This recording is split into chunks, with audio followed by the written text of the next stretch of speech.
పూర్వీ ప్రతి 3 లక్షల కొనుగోలుకు ఒక బంగారు నాణెం ఉచితంగా పొందండి.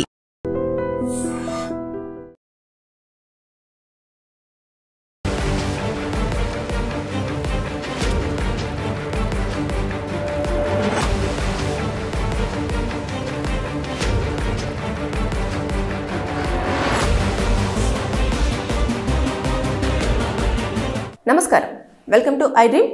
నేను మీ సంగీత. సుప్రీంకోర్టులో ఒక పిటిషన్ దాఖలైంది. అదేంటంటే అశ్లీల కంటెంట్ అంతా కూడా ఇంటర్నెట్లో ఎక్కువగా ఉంది, దానివల్ల చిన్న పిల్లలపైన ఎక్కువ ప్రభావం అనేది పడుతుంది. కాబట్టి ఎలాగైనా కేంద్రానికి ఒక ఇన్ఫర్మేషన్ని పాస్ చేస్తూ అలాంటి సైట్లలో ఇలాంటి కంటెంట్ ఉండకుండా చూసేలాగా తగు చర్యలు తీసుకునే విధంగా కొన్ని టర్మ్స్ అండ్ కండిషన్స్ పెట్టాలి. అంతేకాకుండా ఇంకా పూర్తి స్థాయిలో బ్యాన్ చేస్తే కూడా అన్ని రకాలుగా బాగా ఉంటుంది అని చెప్పేసి ఒక పిటిషన్ ఫైల్ చేయడం జరిగింది. అంటే అందులో కూడా ఆయన మెన్షన్ చేసింది ఏంటంటే ఇలాంటి కంటెంట్ ఏదైతే అశ్లీల కంటెంట్ ఉంటుందో ఆ కంటెంట్ ఎక్కువగా 10 సంవత్సరాల పిల్లల దగ్గర నుంచి వెళ్ళి పెద్దవారి వరకు, అంటే వయసుతో సంబంధం లేకుండా ప్రతి ఒక్కరిపైన కూడా ప్రభావం చూపిస్తుంది. కాబట్టి దానివల్ల కొన్ని సంఘటనలు అనేటివి చోటు చేసుకుంటున్నాయి. అంతేకాకుండా వాళ్ళ మైండ్ అంతా కూడా చిన్నప్పటి నుంచే పాడవుతూ వస్తూ ఉంది. కరోనా టైంలో ఎక్కువగా ఇంటర్నెట్ అనేది వాడడం వల్ల ల్యాప్టాప్స్ కానివ్వండి, ఫోన్స్ కానివ్వండి, దీని ప్రభావం అనేది పిల్లల మీద ఎక్కువగా పడడంతో వారికి ప్రతి ఒక్కటి కూడా ఎలా సెర్చ్ చేయాలి, ఏం చేయాలి అన్న విషయాలన్నీ కూడా తెలియడంతో ఎక్కువగా ఇలాంటి అశ్లీల వీడియోస్ వస్తున్నా కూడా వారు దాన్ని చూస్తూ ఎంజాయ్ చేస్తూ ఉన్నారు. కాబట్టి ఇలాంటి సైట్స్ అనేవి లేకుండా చేస్తే బాగుంటుంది.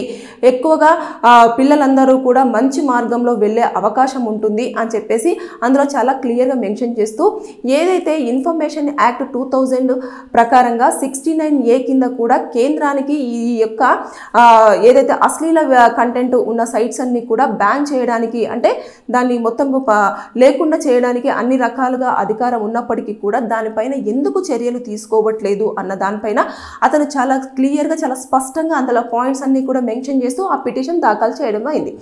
అయితే దాఖలు చేసిన తర్వాత అది ఏదైతే డివిజనల్ బెంచ్ దగ్గరికి వెళ్ళిన తర్వాత చీఫ్ జస్టిస్ గవాయ్ గారు ఉన్నారు కదా, ఆయన ఏమని చెప్పారు అంటే దాని పైన వ్యాఖ్యలు చేస్తూ ఇలాంటి కంటెంట్ వల్ల నిజంగానే ఇబ్బందికరంగా ఉన్నప్పటికీ కూడా మనం కొన్ని సైట్స్ని బ్యాన్ చేయడం వల్ల నేపాల్లో జనరేషన్ జెడ్ అని చెప్పేసి ఒక ఇన్సిడెంట్ జరిగింది రీసెంట్గా, మీకు అందరికీ గుర్తే ఉంటుంది.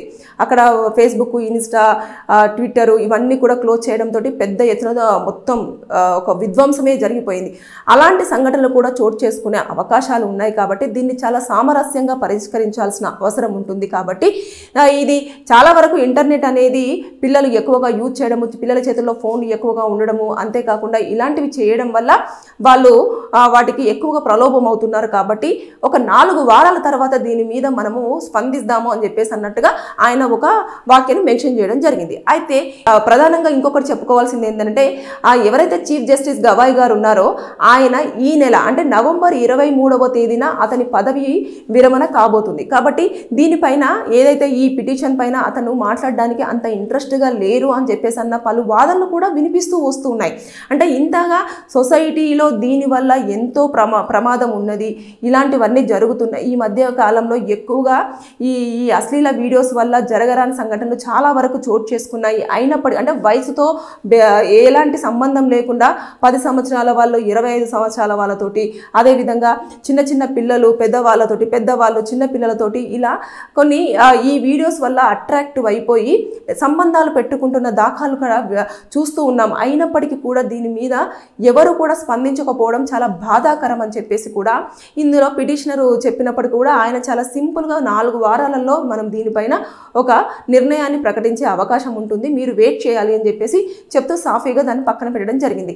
అంటే ఇదంతా కూడా మనం చూసేసుకుంటే ఈ సైట్స్ని కనుక మనం నిజంగానే బ్యాన్ చేయాలి అనుకుంటే ఇందులో మనం మాట్లాడుకుంటే దాదాపు 20 కోట్లకు పైగా అశ్లీల వీడియోస్ అన్నీ కూడా ఈ ఇంటర్నెట్లో అమ్మకానికి రెడీగా ఉన్నాయి అంటే ఒక్కసారి ఆలోచించండి ఎంతమంది దీంతో ప్రభావితం అవుతున్నారు అనేది మనము మాటల్లో చెప్పలేము. అది ఆ సంఖ్య చూస్తేనే చాలా భయమేస్తుంది. అంటే అంత దారుణమైన ఇదిగా నడుస్తూ ఉంది. కాబట్టి ఇది చాలా సొసైటీ మీద బ్యాడ్ ఇంపాక్ట్ పడే అవకాశాలు ఉంటాయి. కాబట్టి త్వరగా చర్యలు తీసుకొని కేంద్రానికి ఒక సూచనలు కూడా తెలియజేయాలి. ఖచ్చితంగా దీనిపైన చర్యలు తీసుకోవాలి. ఇలాంటి సైట్స్ రన్ అవ్వకుండా మీరు బ్యాన్ చేస్తే బెటర్ అనేది ఖచ్చితంగా కోర్టు నుంచి వెళ్ళి కేంద్రానికి ఒక నివేదిక వెళ్తే బాగుంటుంది అన్న లెవెల్లో కూడా ఈ పిటిషనర్ చెప్పడం జరిగింది. కానీ దీనిపైన మాత్రం ఆయన చాలా కూల్గా స్పందిస్తూ చెప్పాం కదా కొన్ని సైట్స్ అన్నింటినీ మనము ఇమీడియట్గా ఆఫ్ చేయడం వల్ల జరగరాని సంఘటనలన్నీ జరుగుతాయి, ఇలాంటి సంఘటనలు చోటు చేసుకోకముందు దీనిపైన చాలా కూల్ అండ్ సాఫ్ట్గానే డీల్ చేయాలి కాబట్టి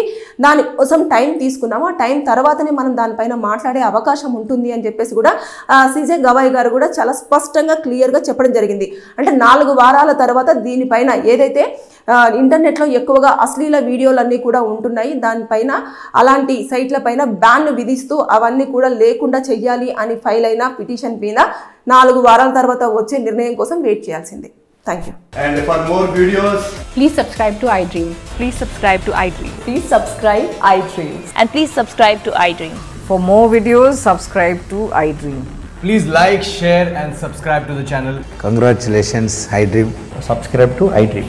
Subscribe to iDream. So subscribe to iDream Media. iDream team andarki huge congratulations. Please subscribe iDream Media. Please subscribe to iDream. Subscribe iDream. Please subscribe to iDream. iDream అంటే నా కళల ఛానల్ను subscribe చేసుకున్న నోరు తిరుగుతలేదు, మీరైతే గంట గుర్తు కొట్టండి. For more such videos, please subscribe to iDream. Subscribe to iDream. Please subscribe to iDream. Please subscribe iDream Media. Please do subscribe to iDream. Please subscribe to iDream Media. For best entertainment and information, please subscribe iDream. And don't forget to subscribe to iDream.